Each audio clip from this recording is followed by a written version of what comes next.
We're live, Richard. Thank you, Raymond. You're welcome. I just wanted to make sure you knew that. Yep. No, I appreciate it. No Vine tonight, so we've substituted with the same amount of talent and brain power. My daughter Finley will be here in and out. We should do some rain dances in the meantime, hoping for some rain down in Maryland. Some hunters and gatherers. Yes. What did you think of the Celtics, Finn? No, she got rainwater. Perfect. See? Perfect. It's already starting to happen. Celtics score. You do a high five? Yeah. Do you do high five when the bad team scores? No. No, we do not. No, we do not. All right, you'll go see your mother. Yeah, go see your mother. Okay. Well, Okay. then go bang on the drums or something. Raymond, we are here. We're duoing it tonight.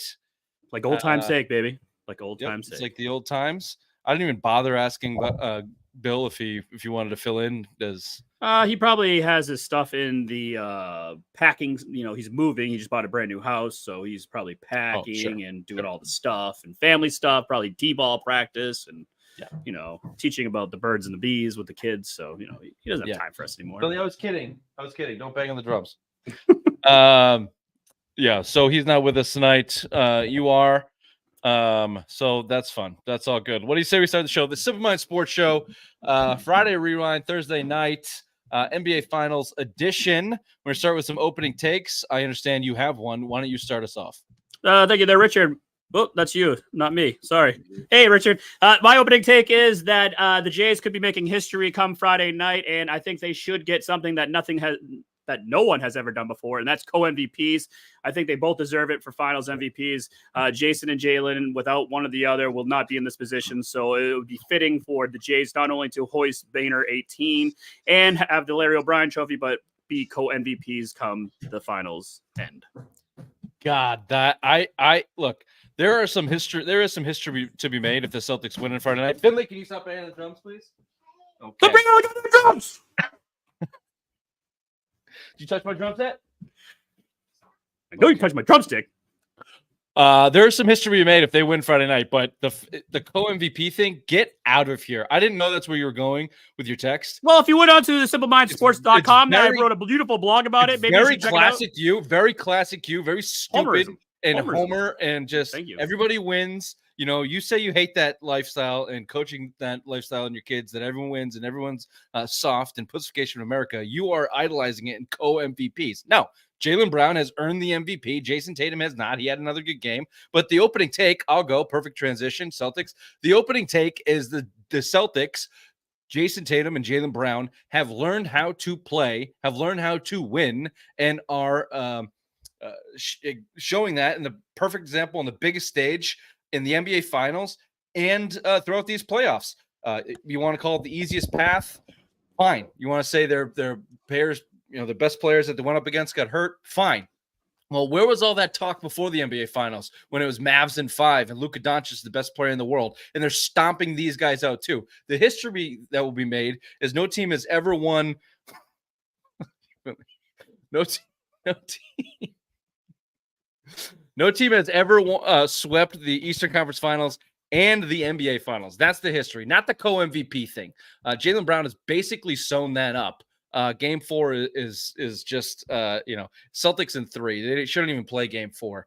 The opening take is that Brown and Tatum have learned, at least for now this season, how to coexist, find their roles, and right now Jaylen Brown is your closer. He is your best player on your team in that situation right now. That's it. He's your MVP if you want to go down that road. Very good. I was just trying to throw it out there. I just wanted them to make history. I mean, it would be fitting, obviously they grew up in the league together. No, I get it. Hey, why not? Let me hear the other side of the argument, and I will completely acquiesce to whatever anybody else says to me because my brain doesn't really listen. I'm sure you didn't even hear half the words I said. I heard you. I heard everything you said. Great. Well, let's do that. Let's do some Tatum Brown talk. Certainly, we're talking Celtics. Tonight's show, Luka's tears taste a lot like Banner 18. I did a deep dive into the post game this morning. I listened to all the national pundits and media, and boy, you would think that the Celtics had nothing to do with this, that Luka Doncic just folded and handed it to him on a silver platter. They're still not getting any credit for this. It was all Luka. But that's the national media for you. So some Celtics talk. Ray, I hope you have something to alleviate yourself between the Celtics winning co-MVP on the table and Thomas Edward Brady Day. Got a cum towel right here for you, Richard. Thank you. That's what I was looking for. I know you were. What a ceremony. What a ceremony for Brady Day. 60,000 fans. If you didn't get choked up with Brady when he was up there, when Kraft was talking about, you're just not a fan, Richard. I mean, I don't get choked up for Brady because I think he's a terrible public speaker and he's going to suck at his job for Fox. But some of the other guys. That's what I'm talking about. And Kraft is either has dementia or drunk all the time. So, hey, Grad! So we talk about Tom Brady Day. Some more Patriots talk on that. We've got a top 5 segments, most hateable NBA players today. Hello, chickens. And Simplest Minds of the Week. This is Simplest Minds Short Sports Show, Friday Rewind, Thursday night. Welcome to the show.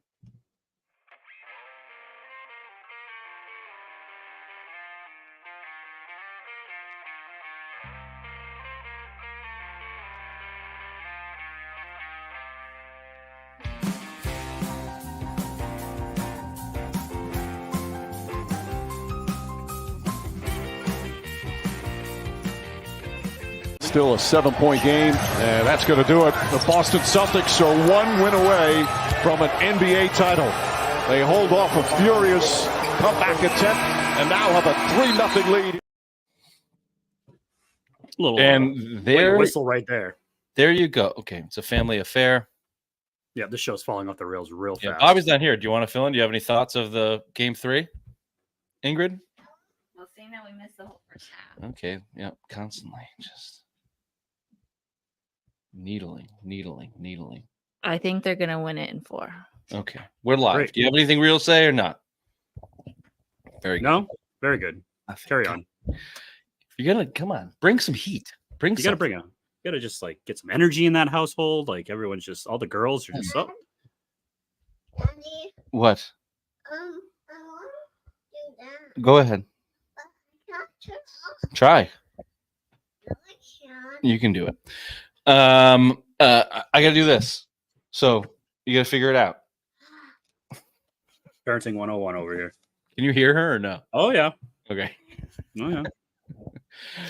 All right, we're gonna start Celtics. Apology for anybody watching. Sorry. Also, you're welcome. If you're watching on YouTube, you're welcome. Skinny Ray's in effect. If you're listening on your preferred podcast platforms, whether that be Spotify, iTunes, iHeartRadio, which we are still the number 1 New England sports show on iHeartRadio, self-proclaimed. Indeed. Rate, subscribe, review, tell your friends, and tell your mothers. Celtics go up 3-0 in the NBA Finals with a 106-99 win over the Dallas Mavericks Wednesday night. NBA teams are 156-0 in the history when up 3-0 in any playoff game. No one's come from a 3-0 deficit in the NBA playoffs. One team has come close, however, and that would be the Boston Celtics last year against the Miami Heat. They did. I would argue that LeBron and Kyrie's team that came back from 3-1 to actually win is probably 3-1. More impressive, though. That was 3-1. I'm just saying 3-0. Yeah, they didn't have to win 4 in a row. They just won 3 in a row. Mm-hmm. So, I got you. So did the Celtics, and then they lost. Yes. It was also the Eastern Conference Finals, and that's why they know that this lead is not safe. That they have to go and close it out. So it's not. I don't think there's any worry of that. I think that they've passed the test. I think the talk from Jaylen Brown, the word that he was using in Game 3 was graduating. They are graduating to the next level. They are laser focused. They not only are they laser focused to get the win, their opponent is just quitting. There was a shot of Dallas Mavericks practice today where the players were supposed to show, the media showed up and the players were supposed to be out there, practicing for Game 4 of the NBA Finals. Nobody was on the court. The trainers were practicing on the court. That was they all followed Luka to the yard house for fucking happy hour, chicken nuggets, whatever. Oh yeah. So but in all, it's over. It's over. So No, it's let's over. back up to game 3. You had Tatum finally show up offensively, 31 points, 6 and 5. Had a monster first half.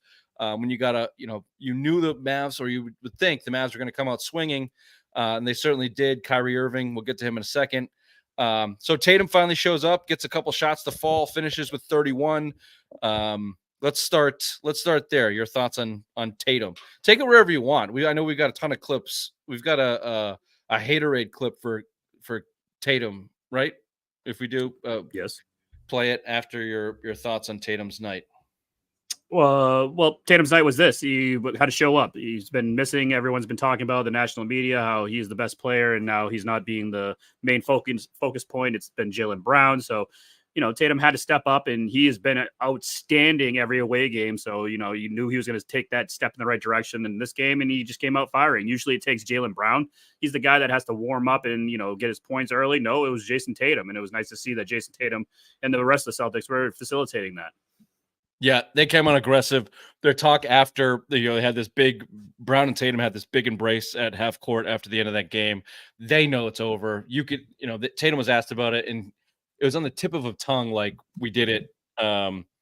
We finally, got over the mountaintop. They could feel that it's over, but they also know that it's not. So yeah. I think they're going to come ready to play. But yeah, you could feel that game coming from Tatum. Look, he shot poorly in the first 2 games. We've talked about it. He played well. He's doing everything else that they asked from him: assists, rebounds, filling up the stat sheet. But he's also, the entire game plan revolves around Jason Tatum. The defensive game plan for the Mavs and every opponent revolves around Tatum. Celtics offense revolves around him. We've talked about that ad nauseum on this show because we watch the Celtics and we understand what's going on there. For the national media and these dumb bozos that, are slowly pulling back the hate and pulling back the Mavs in 5, still can't quite get to say, yes, the Celtics are a great team. And they can't give Tatum credit for what he was doing. But if he, in those first 2 games, if he made 2 more shots, like, he's averaging 20, and it's not anything, right? So he's having a slump from 3-point line. I guess he's like 3 for 15 in the fourth quarter from 3-point line. So, I mean, that's his biggest slump right now, and he hasn't gotten over that, but so wasn't Luka. Luka's, I think, even worse with a 3-point percentage in the fourth quarter. So, yeah, Tatum's has been bad in the fourth percentage-wise, and so has Luka. But Jaylen Brown shooting like 28% from behind the line, from behind 3. So, whatever. It's 3 games that we're looking at percentages. Those can be skewed whatever way you want to. The eye test and, whatever traditional numbers, stats you want to look at tell you Tatum is playing great. He's playing excellent, not co-MVP excellent, because that's stupid. This is not stupid. This is not the BCC. And who won the championships? The Trojans and LSU. Is that who won that in like 2000? Oh, that was a long time ago. Yeah. I had that right though, right? No. The BC. What was the before? What was FBS, the old FBS? No, it was the B.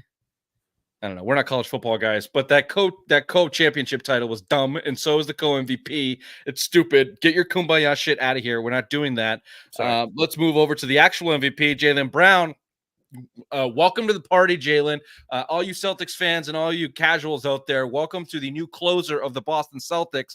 I've been asking for a long time. We've been talking about for a long time. Let's give a round of applause to one Brad Stevens for opening the door for this young man to become your closer by removing Marcus Smart, which you can go down that road if you'd like.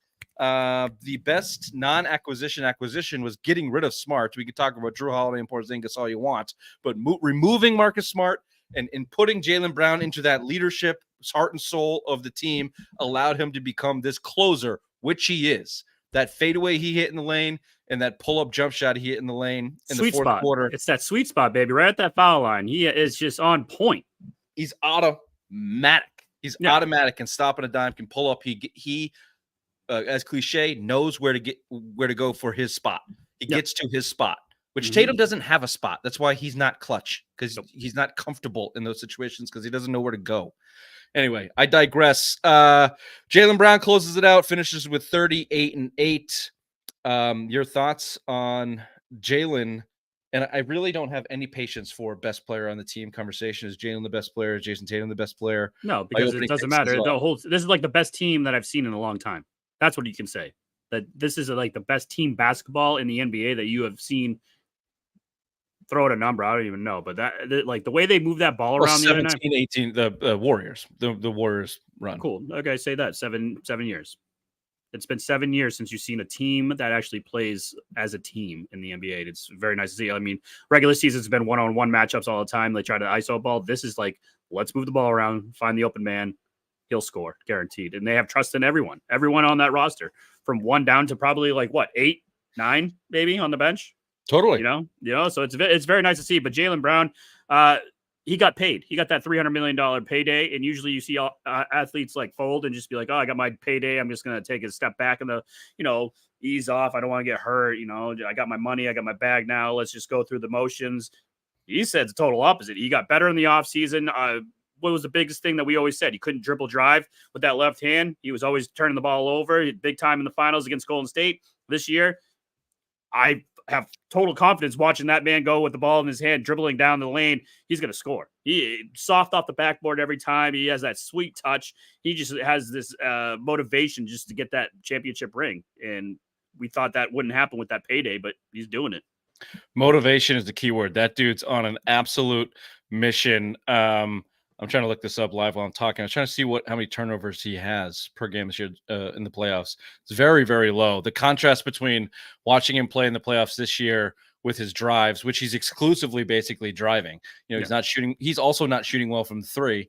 Nope. He's hit a couple big ones, but with the amount of times he's going to the rim, you contrast that with last year and certainly in the finals against the Warriors, and the amount of times he was getting his pocket picked, it's night and day. Yeah. So a lot to be said about Brown. A lot to be made about the duo there. And I heard someone say it today, and you harken back to when the Warriors started to win their championships. You know who was MVP of their first championship? Andre Iguodala. Iguodala. What did you say? Iguodala. I was burping. Iguodala. You were burping. Yeah, Bobby's not here. We don't even do the Native American speak for him. Andre Iguodala won the first NBA Finals MVP. Steph didn't win any of them until 2022 when he was on an absolute mission to prove that he was an NBA Finals MVP. So anyone talking about Tatum not being there yet or not being the best player, not being able to close, look, man, Steph Curry didn't close either. I heard someone tell, I forget who was the insider, but they were talking about their third championship, the second with Kevin Durant. Kevin Durant ended up winning that finals MVP, but he was doing everything in his power to get Steph the MVP because they had such control over that series. It didn't really matter. Yeah. And Steph couldn't hit a fucking shot. So it ended up going to KD, and Steph was super upset about it because he couldn't, reel in the trophy. Yeah. So, So, and he was out to prove something in 2022. So all of you, look, Tatum's still 26. Yeah. By all accounts, this team should have more opportunities. I'm not sitting there saying that they're the Warriors dynasty coming up, but just take those things into perspective. Set up in the right direction to be a dynasty, though. I won't go as far as to say dynasty because it's really hard to win at that level, but they are set up to dominate. They'll bring back the same team next year, the same exact team. Let's see if Al Horford retires or not. But they are. I think he plays. He's set up for one more year, so I think he comes back for one more year. The only big piece that you need to sign in the offseason is Derek White, and apparently he's not even going to test free agency. He wants to sign here, so Wick's going to get that done. And they are, which is good because the best thing about this run, the fact that they're going to win an NBA Finals in 19 games, total. They haven't lost a game in 34 days. They've won franchise high. How many playoff games in a row now? 10. Yep. Kyrie 0-13 in the last 13 games against the Celtics. The records are starting to mount up here. The best part about all of that, everyone still thinks they kind of suck. So next year they have to chip be on the shoulder still. Another mission to Perfect. No, we don't fucking suck. We're gonna go back to back. Yeah. And watch the tune change next year to start the season. But that's the best part about walking through this. It's beautiful. Yeah. Keep saying the narrative that the Jays talk. Yeah.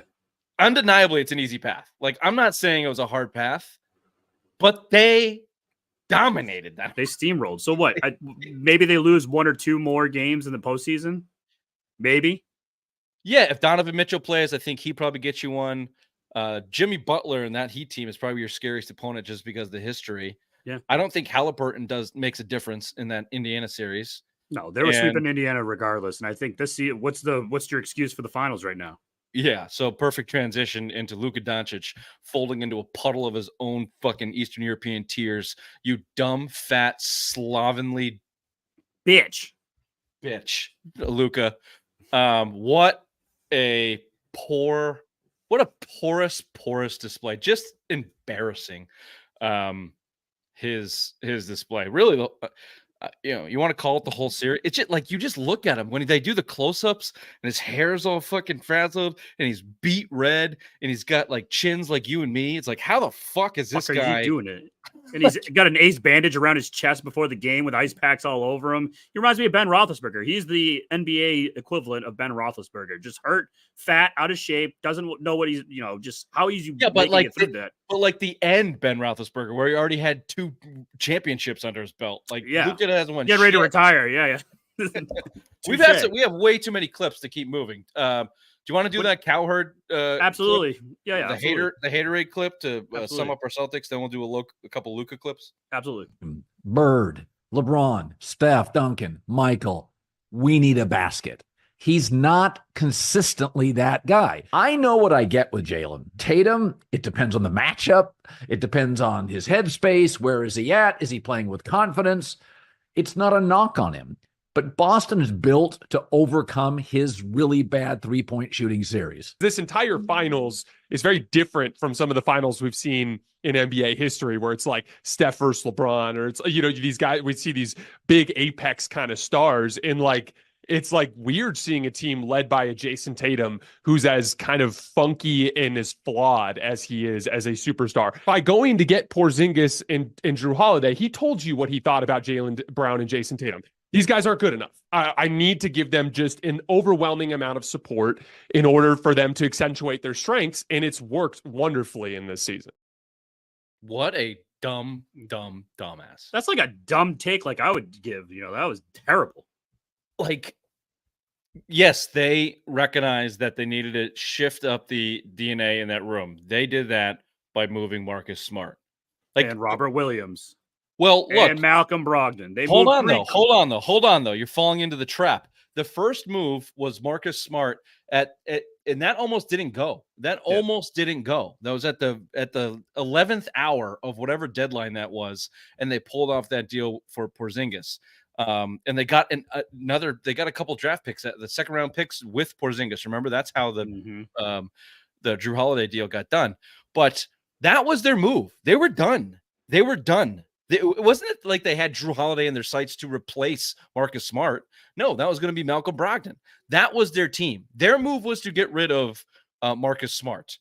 And they brought the voice in the locker room was getting dull, and they needed something to change it up. And they knew that the Jays were the guys. You could even say it's Jalen's team right now. Jaylen Brown, because he's the longest tenured Celtic. No, Al Horford, but it's Jaylen Brown's team. Whatever. None of that matters. Whatever. Yeah, I think it's Jaylen Brown's team, and obviously that voice for Marcus Smart, it was getting old and stale. Bring in Jaylen Brown, who is a young up-and-coming superstar who just got a bag. Give it to him and say, this is your team now.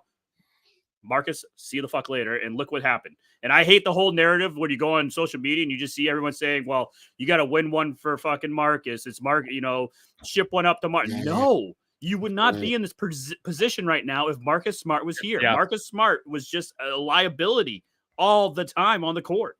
Yeah, in those pressure situations where Drew Holiday has come through. But just to back it up real quick, it's the opposite of, what the hell was that guy's name? I wrote it down. Jason Timpf. It's the opposite of what he's saying in every single way. Brad Stevens opened the door for Tatum and Brown to take over this team and take on more responsibility. It wasn't that he was trying to bring in more talent because they couldn't get it done. He jettisoned a piece that didn't fit in order to give Tatum and Brown more responsibility to get it done. And then the stars aligned and the Bucks moved Drew Holiday to a team that wanted to move him. And you were one of the only teams in the position to capitalize on that trade. You had the best offer and you got it. You swung for the fences and you got it.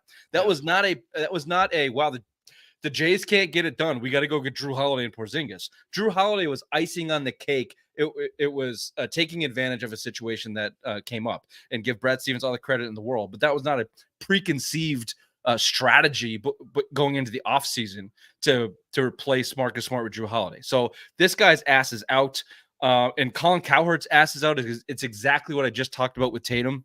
He's a superstar with all these flaws.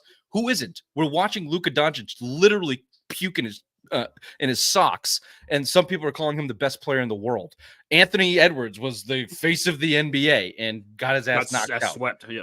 You know, Joker wants to go play with horses more than he wants to play basketball. They're all flawed. Jason Tatum's tiny, eensy little flaw is he can't hit the shots Michael Jordan hit. So, okay, I guess. And figure out who that was. Who could do that other than Michael Jordan? Maybe It's Kobe? just ridiculous. It's We just talked about it. Steph couldn't even be that guy before he became Steph. So give it a couple years and then talk to me, Cowherd. All of the, and the whole rhetoric is within that little clip right there, what everyone's talking about. So, of course. Give me some Luka clips. These are great.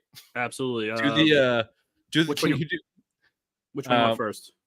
Let's do the post-game presser after he fouls out of Game 3 of the NBA. Well, listen, let me just throw you 3 clips in a row. Then let me just give you the sum up of. Brown runs into Doncic, blocking foul, and that's it. He's fouled out. Luka Doncic has fouled out with 4:12 remaining. So Boston, by getting stops, is able to get in transition. Great push by Jaylen Brown to attack in transition. They're going to challenge it. He has never fouled out of a playoff game. Only twice in a regular season in his career. But Tim McMahon, ESPN. Luka, what did you think of the whistles that went against you in the fourth quarter? I mean, I don't know. We couldn't play physical, so I don't know. I don't want to say nothing, but 6 foul in the NBA Finals, where I'm like this. Come on, man. Better than that. Yeah, I thought it was perfect that Luka fell onto the ground there in an unacceptable position to put himself in with 4 minutes left with 5 fouls, and then immediately looks at the bench and says, "You better bleeping challenge it," as if it's the bench's fault that he just made a terrible play. I'm standing here in the Mavericks tunnel. Hey, dumbass. Over there is the working. Celtics tunnel. That's where the winners are. If Luka's ever going to be a winner coming out of this tunnel here, did you die? He's going to have to use what's happened in this finals as a learning experience. It's not playing, His dummy. defensive performance Nothing's playing. is unacceptable. He is a hole Take it on off. the court. You fool. The Celtics are. Rich, it was playing the whole time. No. Yeah. It wasn't. Okay. It wasn't. Okay. It was probably playing on your computer. On the live feed, it said browser will not play this. No, okay. It was black screen. Okay, it was playing on mine. But anyway, basically, Brian Windhorst came out and said Luka was just a shame what he did, go out there and put himself in that position. So that's that. Brian Windhorst skewered that doughy bitch. Skewered him. In the post game and this morning, he lit him up. And it was great to see. Absolutely great to see. It's your internet because everyone else saw it in the comment section. So it's just your internet. How is it my internet? Everyone else watched it. So you're keep freezing and like buffering every couple of minutes. What? Yeah. Anyways, go on. Oh, what are you going by? My cousin's fucking word? Yes. Good luck with that. Luka's. Your thoughts on Luka fouling out in his performance? He should have been fouled out way earlier than that. I made a post about how he's pushing off the whole fucking game. That's how he's getting into the lane. He goes into the lane. He has this little stiff arm, pushes off. He's 270 pounds at probably like 6'4". So that's a little tiny man, big frame of a body. And that's how he's getting all his work. You're playing at home. You're getting home calls. There should have been another call when he pretty much speared fucking Al Horford on the sideline. That one was a no call. And then there was another one where he did the same thing to Jaylen Brown. And the one that they finally said, all right, Luka, enough's enough. They had a call and 6 fouls, you're out. I mean, he played a very aggressive game when he says the refs aren't letting him play. He was aggressive all night. The refs let him play. It was just stupid stuff like that where you're moving your feet. It's not a block. I mean, it's not a charge because you're moving your feet. So therefore it's a block. Your feet are off the ground. It's just common sense shit. And just Luka's a diva and challenges every call. I thought Tatum was bad. Watching this series, holy shit, Luka takes the cake. I mean, Tatum's got much, much better. It helps when you're winning. It helps when you haven't lost in a month. You don't get as frustrated. He says he keeps writing Sant. I don't know what Sant means. Saw it. It's probably a up north thing, Claremont thing, right? The term for the Utes. Yeah. I thought, watching Luka is exhausting. So the complaining, the flopping, no defense, out of shape, just exhausting. And he didn't. He cost his team. Like even in games 1 and 2, like he had a good first half in game 2. Certainly, 30 points in games 1 and 2. Looked good, controlled the game offensively. But how can you be considered one of the best players in the NBA or the best player in the world when you literally can't play? You are his entire career in the NBA. Every one of his teams has had a better defensive rating when he's off the court every single year. You cannot be considered the best player in the league when that's the case. No. And he proved it there. He's going to get his ass swept out. And then his behavior after it, not taking any accountability. He's been a professional since he was 13 years old. He's been a professional for 12 years and he's still acting like this. I get he's 25 years old, but 12 years within a professional setting. Like Paul Pierce made this point. It's like he's in his prime. He's been playing professional ball for 12 seasons. When guys are playing for 12 years, you should be in your prime and you're 25. You're not going to get in better shape. It's going to get harder to get in shape now, you doughboy. He has no excuses. He's got no excuses in my book. What do you think, Kyrie? Sorry, go ahead. Great segue. I got that KG and Paul Pierce clip if you want to talk about that real quick. Fire it off. Let's see if this even Luka's prime. We see how good he is since the start of his career. He's That's 100% his prime because you got to understand he's been playing pro since 16. Right now, he's 25. He's in the middle of his prime right now. Now, it's about how long his prime is going to last. Yeah, he's in his prime. Come on, now he's 5 first-team All-NBAs. He made first team since second year in the league. So when he hit the league in his prime. Hit the league in the stride, eh? He hit the league in his prime. Damn. He came in and averaged 28 out the jump. That's unheard of. Second season, 28 a game. Listen, he came in the league in his prime. Listen, Luka is set up to be the only nigga to catch Bron. Don't nobody want to say that shit. For scoring? Listen, Luka is averaging 30. What did he average this year? 33? 34. Come on, man. Almost 34. 35. On one leg, drinking beer, having fun, doing God knows what else. Right. You see Mike Finley take the beer from him? Yeah. Lord, the first thing I thought is this. If Phil Jackson would have came and took a beer from Dennis Rodman. Dennis Rodman would have snatched it back. Man, Dennis Rodman would have got another beer and popped it open and finished the conversation. Right. Is it a man's league? Absolutely. They grown. Let them enjoy that. You sitting there chilling, Mike Finley come take the fucking beer out your assistant GM. No, I'd be like, watch out, dog.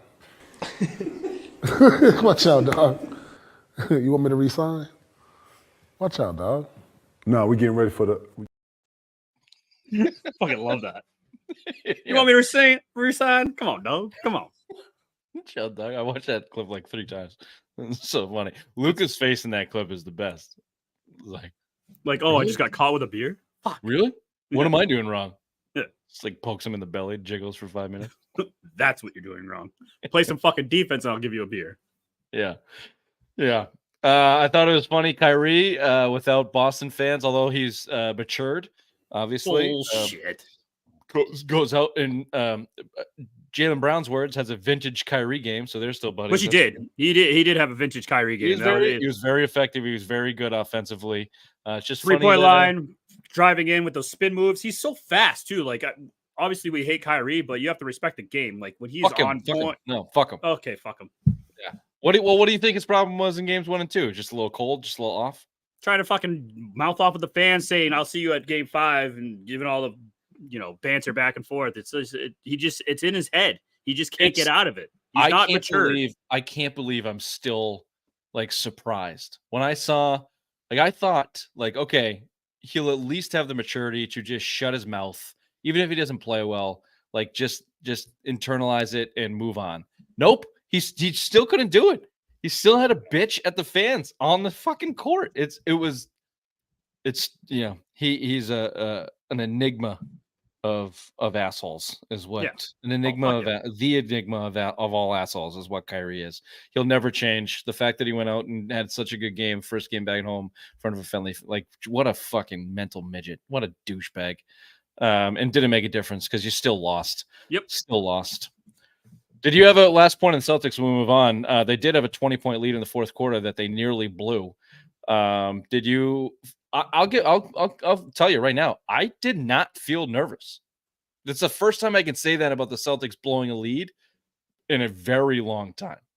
I wasn't nervous until Luka. I was nervous until Luka got fouled out. When he fouled out, I'm like, game over. This is over. I'm not nervous anymore. Even though they're still making a little bit of a run, I thought the game is intact. Luka's gone. Their primary scorer is done. Kyrie, now you don't have to worry about, who's got who. You just worry about Kyrie, shutting Kyrie down because he was having that amazing night. After Luka's gone, you had to worry about both of them. When Luka fouls out, now you just worry about Kyrie. Yeah, certainly offense, but it was the Celtics offense that let the other team back in. It always is. They shoot all those fucking threes, man. All those threes at the end, that was just getting ridiculous. I just think that's why I had a little bit more, maybe naively, or maybe it's because they haven't lost in a month. I just thought like they will find enough within them. Drew Holiday will make a smart enough play. Like they needed 3 buckets. Like they needed 6 points to maintain a lead over 4 minutes or whatever. Like they needed 3 possession difference. So I don't know. I just didn't feel nervous, which was good. I mean, I was anxious. I was yelling. I was screaming. Of course. I was really mad at you because I'm pretty sure I thought you jinxed it. And then Brown post, yeah, I know you. I was like, God damn it, please win. I'm gonna hear an earful from it tomorrow night. You fucking mush. But alas, they came out. It's over, right? 4. Yeah, they're not going back. I don't think it's going 5. Yeah, I think it's 4. I said 5 to begin. I don't think it's 5. I think it's 4. I think it's over. I mean, it'd be awesome to see him win it on home court. The place would be an absolute ruckus, but I don't even just get it. Just win. Just do it. Get it over with. Have the city of Boston Friday night. Fucking, it's supposed to be nice out tomorrow. It's going to be a party. Yeah. Well, there you go. That's your Celtics segment. Banner 18 coming Friday night, we think. See you then. Until then, let's throw it over to headlines with the obvious one. Thank you there, Richard. The Celtics are 1 game away from winning their record 18th NBA championship after defeating the Dallas Mavericks 106-99. Jalen and Jason combined for 61 points and look to close it out tomorrow night at 8:30 in Dallas, Texas. Celtics are 1-point favorites right now. Tom Brady is officially in the Patriots Hall of Fame after last night's ceremony. The big news is that the number 12 is officially retired, and Robert Kraft has commissioned the building of a 12-foot Tom Brady statue to go outside Gillette Stadium. The Red Sox finish up a 3-game series with the Phillies tonight. Aaron Nola takes the mound for the Phillies, while Tanner Houck counters for the Red Sox. And finally, the Stanley Cup Finals heads to Game 3 tonight with the Florida Panthers having a 2-0 series lead over the Edmonton Oilers. Puck dropped at 8 o'clock. I don't have a score update, but this has been Headlines with the Obvious One. Back to you, Richard. Beautiful segue. Great music. Wonderful headlines, as always, Ray. Thank you. Yep. Tom Brady. Poor build, skinny, lacks great physical stature and strength, and gets knocked down easily. That kind of gets me fired up. The hell do these people know? Who is this guy? Dismissed, unknown, and underestimated. Clearly, they couldn't see him. He looked me eye to eye and he said, "I'm the best decision this organization has ever made." I always felt like once I get my shot, I'm going to be ready. Bledsoe taken out, and Brady has been put into quarterback. Who is this guy? The one whose heart could not be measured. The one whose drive outshined the rest. What Tom Brady just did gives me goosebumps. The Patriots are Super Bowl champions! Who is this guy? The one who overcame the obstacles. The man who, when pressured and pinned, let it all loose. We are not finished! A genuine leader. The man who saw the very best in his peers, rallied them, and led them to the pinnacle. time and time and time and time and time and time again. The man who holds more records than any other player in the NFL. The one who thought his best win was the next one. The leader, the anchor, the son, the father. He's kept us breathless, defining what it means to be a champion. You're the greatest quarterback in the world, man. And now, this. A legacy enshrined forever in the Patriot way. I am a Patriot for life.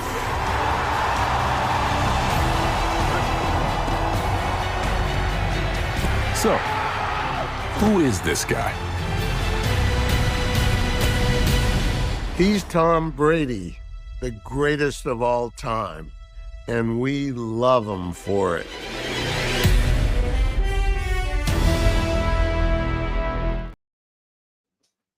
You okay? I jerked off several times that last night. Just so you know, I thought mean, you were meant, like, I'm over right in the now. current, but I'm like, oh, well, I was going to, but I didn't have enough time. It was like 30 seconds left, and I was like, eh. Okay, yeah, you didn't have enough time. Sure. Well, you were on the bottom of the screen. I could see you, and I was trying to text you back and forth, but yeah. I can't see you, so. Oh, you can't? Perfect. Are you saying that my visual was putting you off? Watching Yeah. Brady and then looking at me was Yeah. it was conflict? And then Kraft's googly eye, because he's so old now, going off to the side of the end, yeah. I think that you should do your best to keep it in your pants. Tom Brady Day in New England, 6/12/24. Tom Brady's number 12 retired. He's getting a 12-foot bronze statue. Kraft was very serious, almost angry. You think he was angry because his ovation was the worst of the night? Yep. They called every single there was every single Patriot there from like Andre Tippett until Brady retired. The whole place was full of expatriates. They all got standing ovations. It was Matthew Slater announced Robert Kraft in Gee Willikers, guys. In 1994, a certain gentleman named Robert Kraft hold for applause. Cricket. He bought the team. And he comes out. There was no speech by Kraft. There was just announcements. We're retiring Brady's number. No one will ever wear 12 again. He's getting a bronze statue. I'd like to introduce the great Tom Brady into the Patriots Hall of Fame, which I thought was great. I didn't need another fucking speech from Robert Kraft. He's given enough about Tom Brady. So that part was good. He did look pissed. He did not get a great applause. Beyond think about how shitty this team's been since Brady's gone. You picked the wrong guy. You picked Bill over Brady. Brady went down to Tampa, won a Super Bowl. Belichick came here. We only had one playoff appearance. We lost with Mac Jones in Buffalo. And since then, the franchise has gone downward. While Brady, this is all we can do is reminisce about Brady and all the accomplishments he had.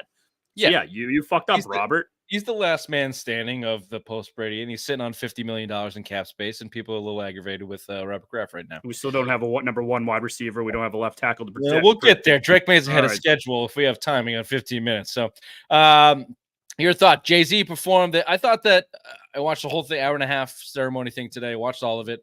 I thought that it was pretty good. I mean, I thought the production was pretty good.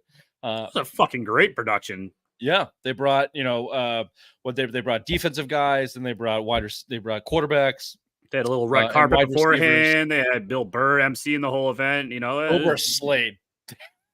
Anybody who didn't watch it, go watch. It's on YouTube. You can just watch it. Yeah. The hour and a half little production, and Bill Burr. They just put pictures of Brady with other people over the years, and Bill Burr just verbally beat the shit out of every single one of them. And in Bill Burr fashion, he slayed. He killed. It was awesome. Yeah.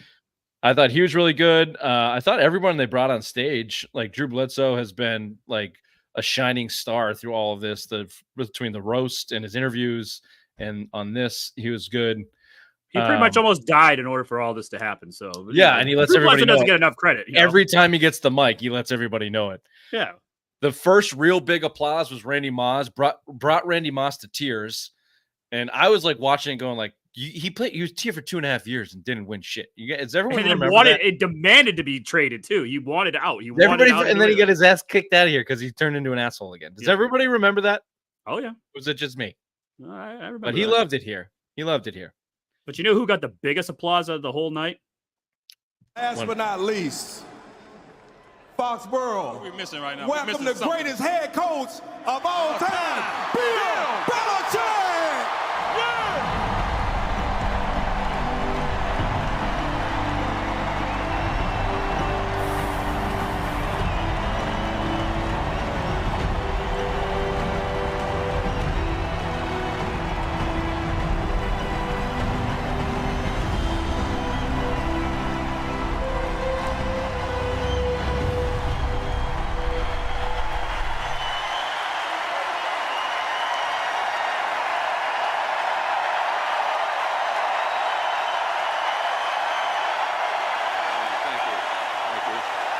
Thank you. Yeah, thanks a lot. Hey. Thank you. Thank you, man.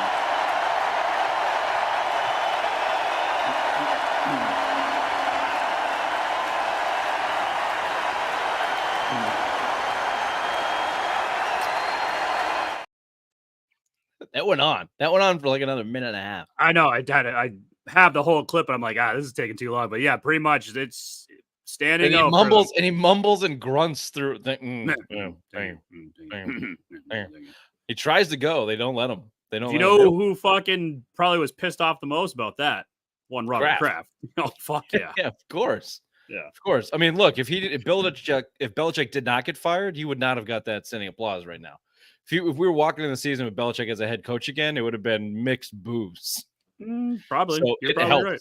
Yeah. It helps to have. It's like a full circle moment, though. You know, like obviously they had a really big falling out, and now they're like buddy. They did the roast, and now they did this. So yeah. What do you think they were saying when they were? It looked like genuine laughter on the stage, talking to each other's ears. Well, Tom whispered, "I fucked Linda," and then the Bill's like, and then he goes back into him, and he's like, "I fucked Giselle," and then Tom laughs and goes, But Tom at the roast made that joke about him coming out of the that house in Revere on the ring camera. "Oh Remember? yeah. Like, still Walking got the it, coach. streets, yeah. Still got it, coach. Respect those man titties." Yeah. He's probably Tom, I fucked you out of New England, and Robert fucked me out of New England, so we're all we're all getting fucked here tonight. Yep. What a jerk fest. It was good though. It was good. I enjoyed a lot of it.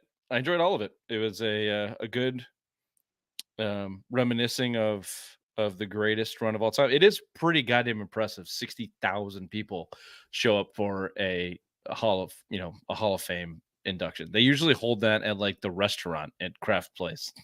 Oh, they do it on the stairs too. They do it at the stairs sometimes. Like remember who the hell was it? I don't remember. Probably a linebacker or something. But yeah, they did it like right on the stairs and filled up the stairs. And now you're going inside the stadium, sell it out. I think they sold them for $36. And then on a secondary market, my boss was telling me that he looked the day of and it was like at 120 or something like that. Yeah, it shouldn't go understated. Arguably, maybe not arguably, the greatest football player in NFL history retires. It's definitely gonna be the greatest one we've ever seen in our lifetime. Absolutely. Yeah. No, it was cool. It was cool to see. And Brady topped it off. I will say I hate listening to Brady give speeches. I think he's bad at it. He comes off as unnatural. That might just be him as a person. I don't know. But I didn't.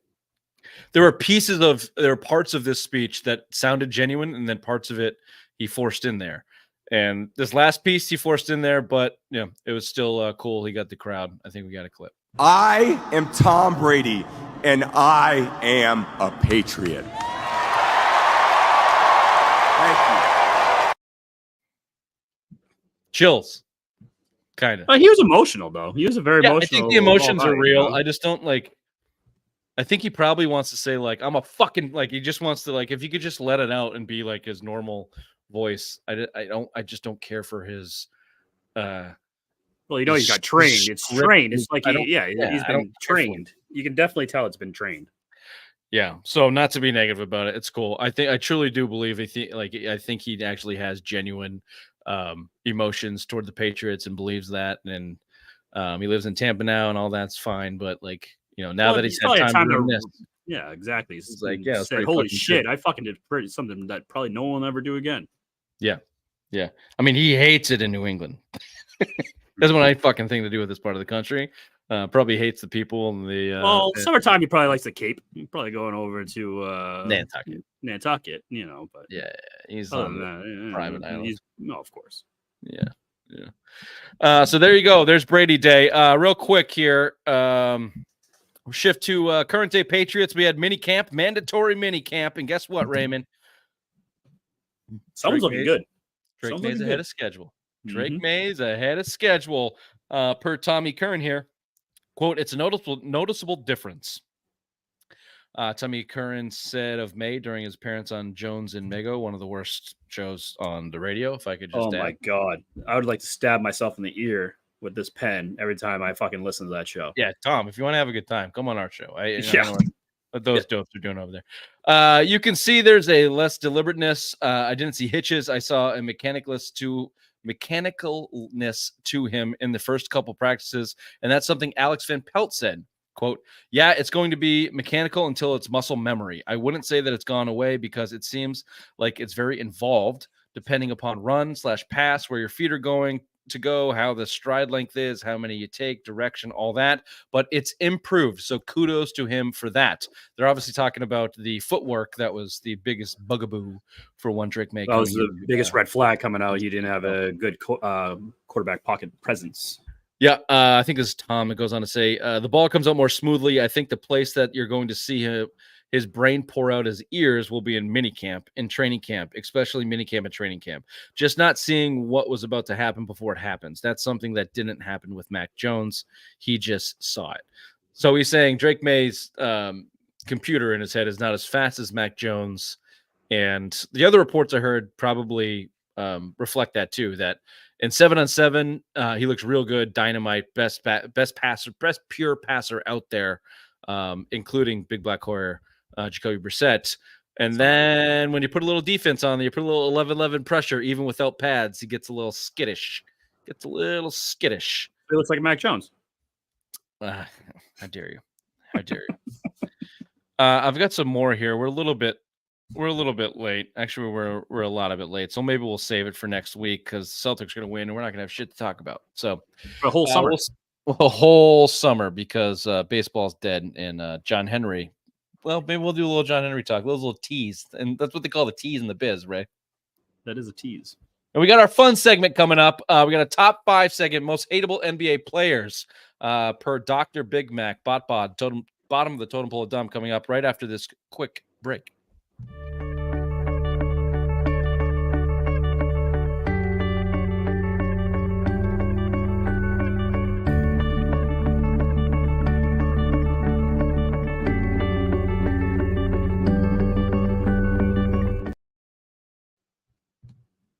Nice.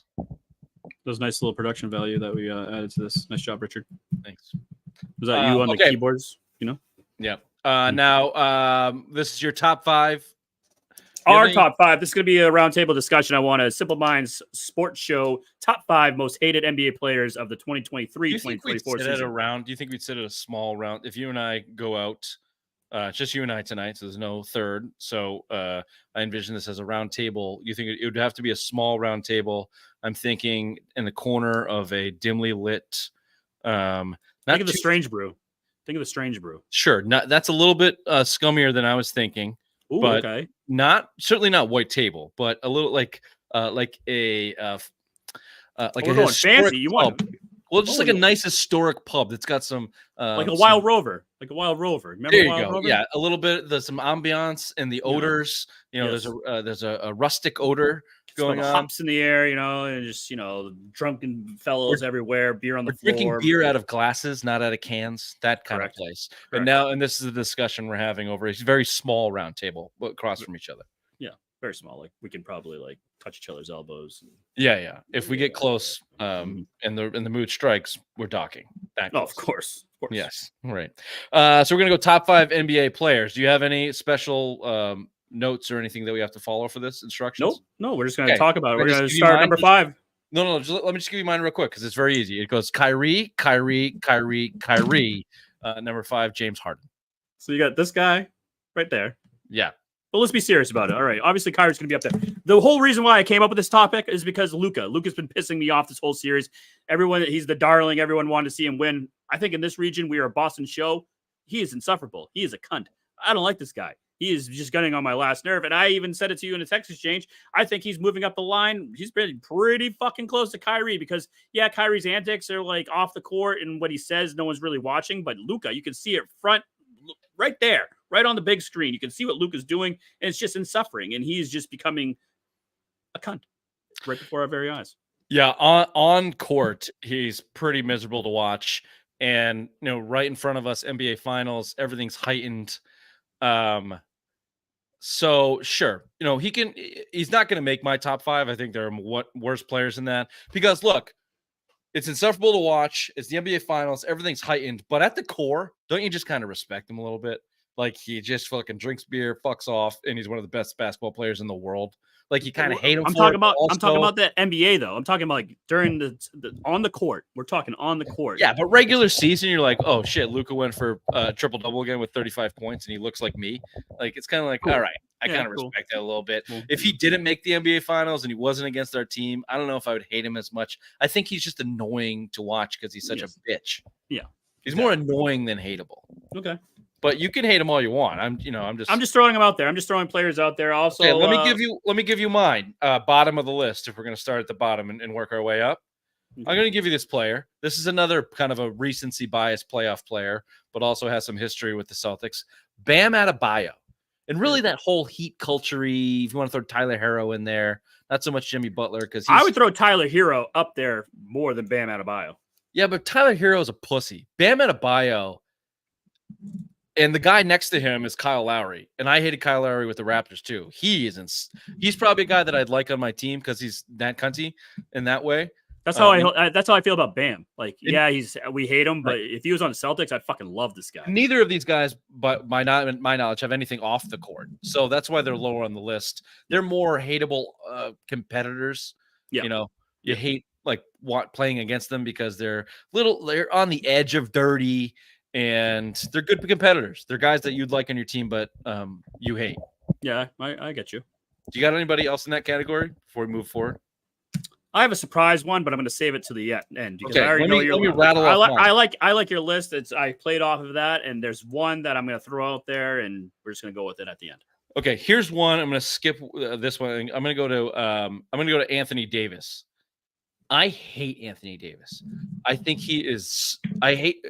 Again, not really any off-field stuff except for that when the Celtics were trying to trade for him and his dad. I was going to ask you about that. That was his dad said, and you never come here. Yeah. He's such just a prima donna, Kentucky one and done, soft, new age athlete pussy, and that drives me nuts. Drives me fucking nuts, and I hate him for it.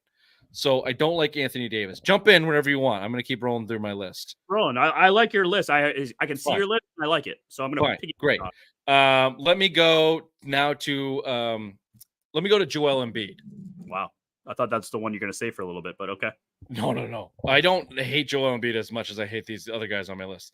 I hate Joel Embiid probably because the media pumps him up so much. He's wildly He's wildly over. He's considered one of the best players in the NBA, MVP candidate every year.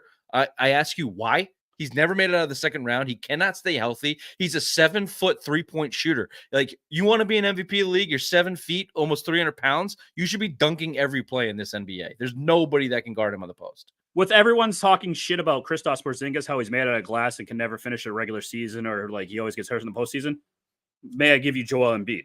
That is the same exact man. It's absolute dog. You guys are fucking. Yet we're in the NBA Finals. Something that Joel Embiid, trust the process, has never done. But Porzingis, maybe he's made out of glass, but yet we're still here. This guy fucking is injured every year, and say the same shit you say about Porzingis about Embiid because he's the same player.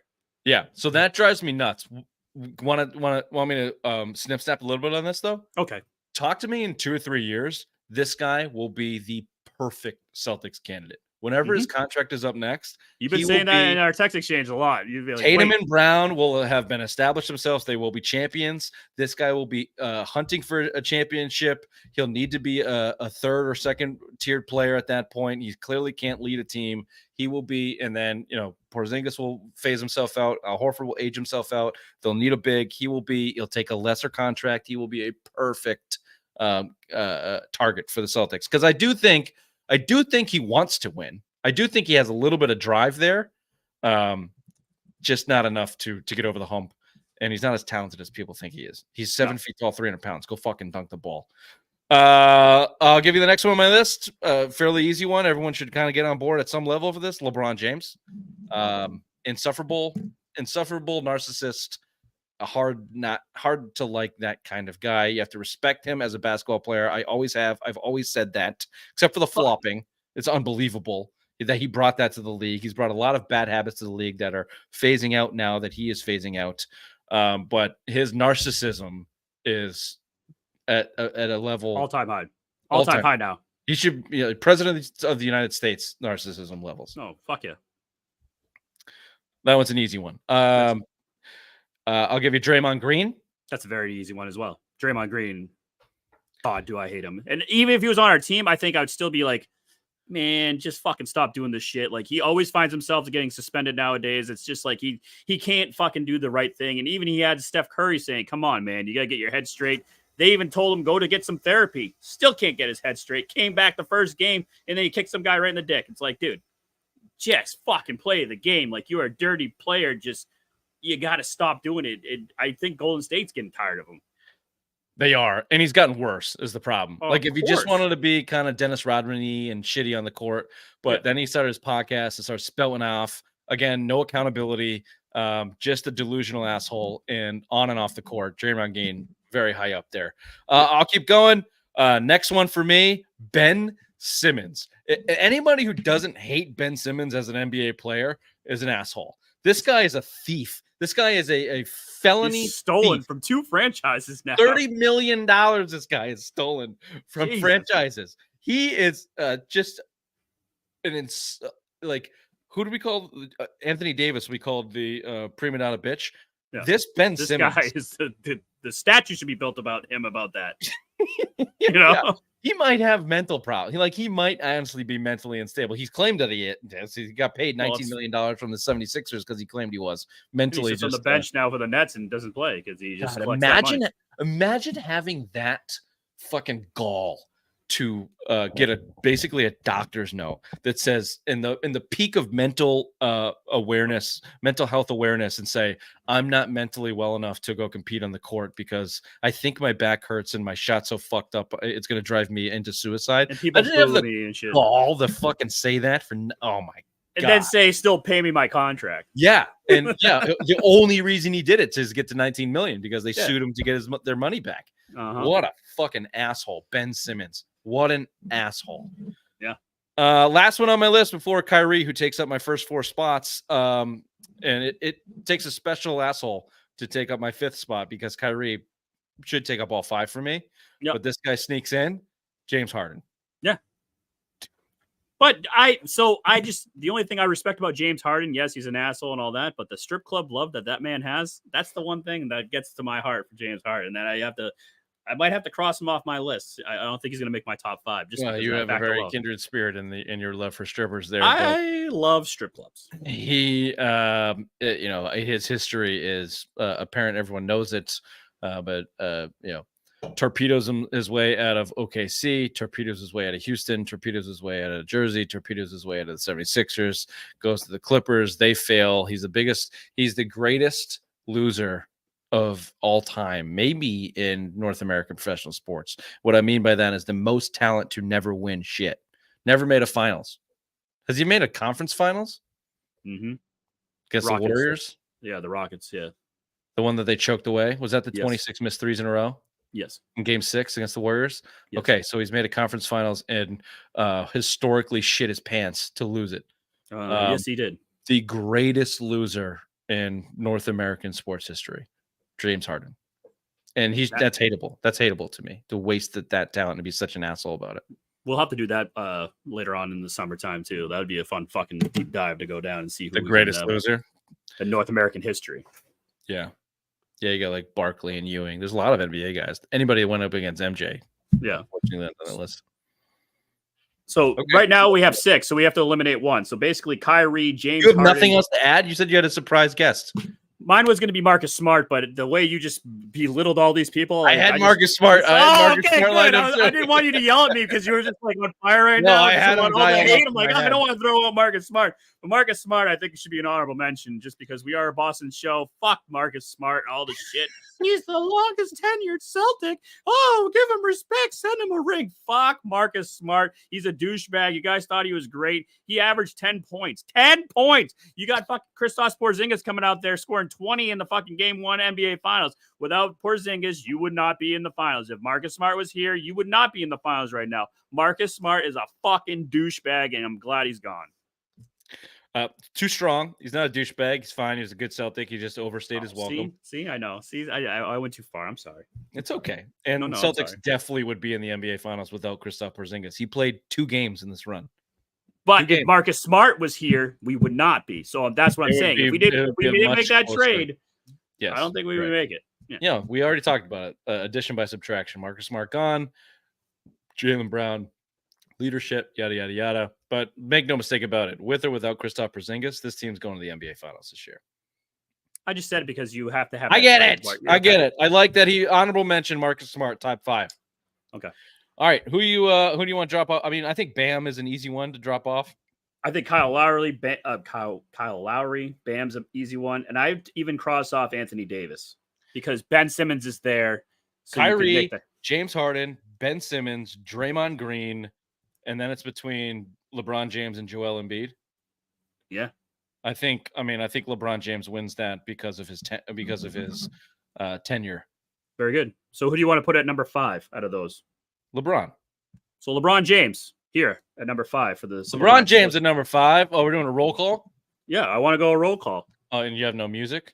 No, this is how I want to do it. I want to John Tesh. Who's at number 4? Number 4 is Draymond Green.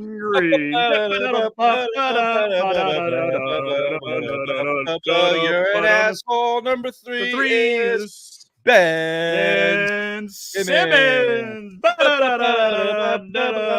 You stole $30 million and you're a fucking cunt. And number 2 is James Harden.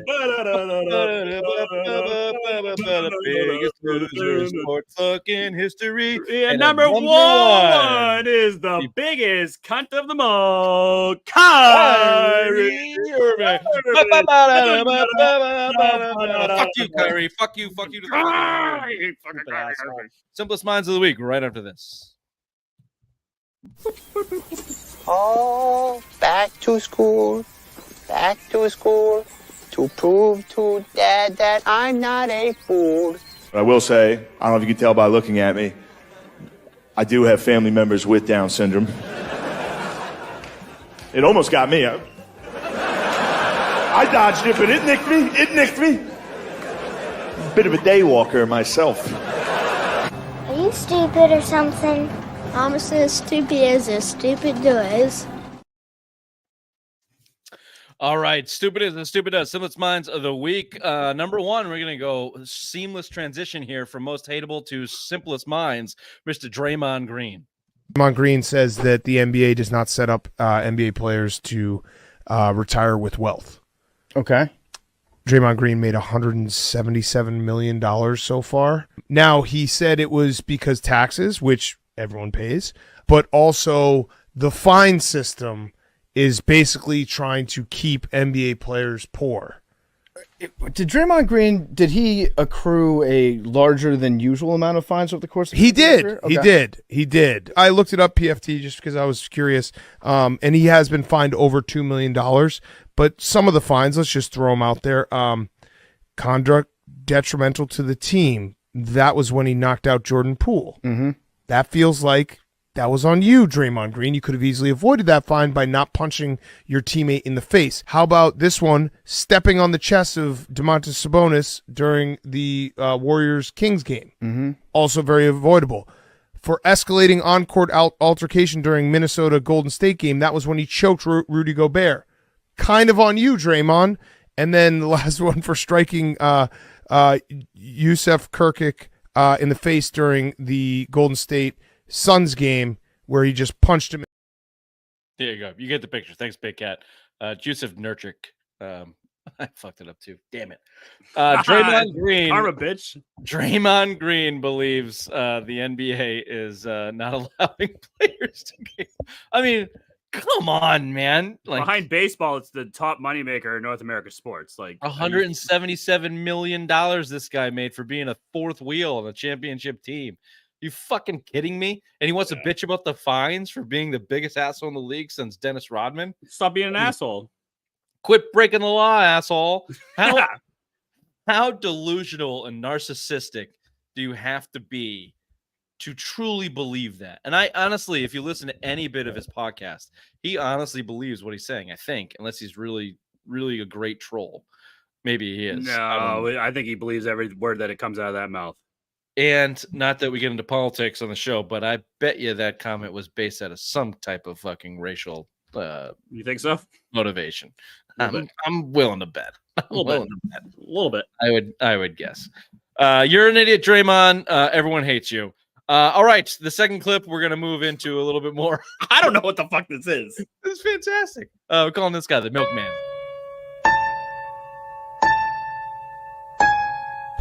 I am the Milkman. Oh, you didn't. That's it. Okay. Well, that was it. That was all that you gave me. I know, you dumbass, but you have to do a little bit. I have to lay everything out for you. I have to get the peanut butter out of the fridge and put it on the goddamn piece of bread and write out steps 1, 2, 3, 4. Like, just do a little bit of context with this. This guy pretended to be a cow, literally pretended to be a cow, and got milked and used one of his dicks as the udders, and then the. Damn it, I did do a deep dive now. All I got was that clip. I'm like, what the fuck is this? I'm like, all right, maybe it's like read the goddamn post. It's like, well, I did 30 clips today. I'm sorry, baby. Man pretends to be a cow, is jerked off for hours. It's like, good for that guy. And then the funny part is the clip, though, the music that goes with it, and then the mugshot. Play it one more time now that people have the backstory. Nope, because I already deleted it. So go on. How the fuck do you? Because I like to do it. I like to delete things as I go, so then I fucking know we got to it. God damn it! Damn. All right, last on our list. No. Can I throw one in there real quick that you sent and you didn't put it on here? You saw this one on social media. This happened at the Reds game just a little while ago. A fan runs out onto the field at Great American Ballpark. He runs up to a Cleveland player. He does a backflip, as you see right there, and then, of course, gets tased. It's all over social media at the moment. Yeah, that was pretty good. That's a good one. I like that the one. Still shots of that one are even better. Is he trying to sue them now? I thought when I did that, I clicked on another link and it looked like probably that cop was fucking firing that thing in. He was on the ground. Oh, right in the face. The still shots of that are even better. I thought that was a woman, honestly, when I first saw the picture. No, it's a man. That's a man. That's a man's man. That's a dude, bro. I don't know if I've seen anybody I guess they got tasers now if you run on the field. Usually you just get speared. Yeah, well, they don't want anyone fucking around anymore. And they just fire it right into your back until you're Yep. I bet they don't even have handcuffs. They're just zip tying your hands together. Throw you in the drunk jail down on the bottom of the stadium. Yeah. I don't think they fuck around with that anymore either. Like, that guy's never going back in the stadium. He's probably got suspended yeah, it's not worth it to have fun anymore. Well, he did a backflip. Like, you don't tase somebody who did a backflip. Yeah, you applaud him. You say, all right, you got your thing. Let's just walk you off. What team was at the Reds? They suck. See if that guy can play right field. He's got athleticism, clearly. Well, Ellie De La Cruz is their hot commodity over there, so maybe. Wow, look at you, Mr. Baseball. Thank you. Speaking of baseball, John Henry's still an asshole. We got the clip.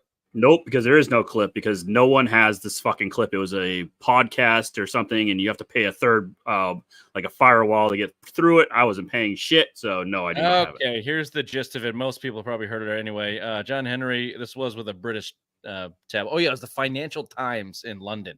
Yeah, and I ain't paying shit. Imagine trying to read the Financial Times. Like, how dizzy do you think you'd get? That's why I didn't want to waste my money. Like, I'd get very dizzy. Get a tummy ache. Yeah, I'd probably have to go back to the hospital. Yeah. He said this. Here's the upshot of it. Quote, because fans expect championships almost annually, they easily become frustrated and are not going to buy into what the odds actually are. 1 in 20 or 1 in 30, Henry said. This was in the context of essentially not spending money on his team and fans' expectations being high. And he said, Boston's fans' expectations are basically too high because the realistic chances of winning a championship are 1 in 30, which is patently false. That's not true. Like the realistic chances of winning a championship in Major League Baseball is like 1 in 5. The teams that actually have the capability to spend money, your big market teams, because that's how baseball is still run for some fucking stupid reason. Probably because rich, wealthy, greedy assholes like John Henry won't change the rules to make a competitive balance. I digress. He basically, the upshot is, as we're late, he blamed you, Red Sox fans, you, Raymond, baseball guy, for setting the expectations too high. You should just be happy with your 500 team and for 10 or so or 12 years. And then when they feel like they've made enough money, they'll spend a little bit on some good players and go try to win a championship. I wonder when that's going to be. Oh, 10 or 2045, I'd say. I'll be dead by then. This has been Super Matt Sports Show, Friday Rewind, June 14th, live June 13th, Thursday night. See you next time. We'll be celebrating Banner 18. Congratulations. Fuck yeah. Congratulations to the Boston Celtics. Congratulations to the co-MVPs. Yeah, what a stupid idea. Who would fucking want to do that? Congratulations to the co-MVPs of the NBA Finals, the Jays. The fucking Jays are co-NBA Finals MVPs. Everybody gets a trophy. I'm right. I don't have a that's so fucking stupid. gallbladder. Everybody thinks I'm fucking fat, but I'm really skinny. But Bye!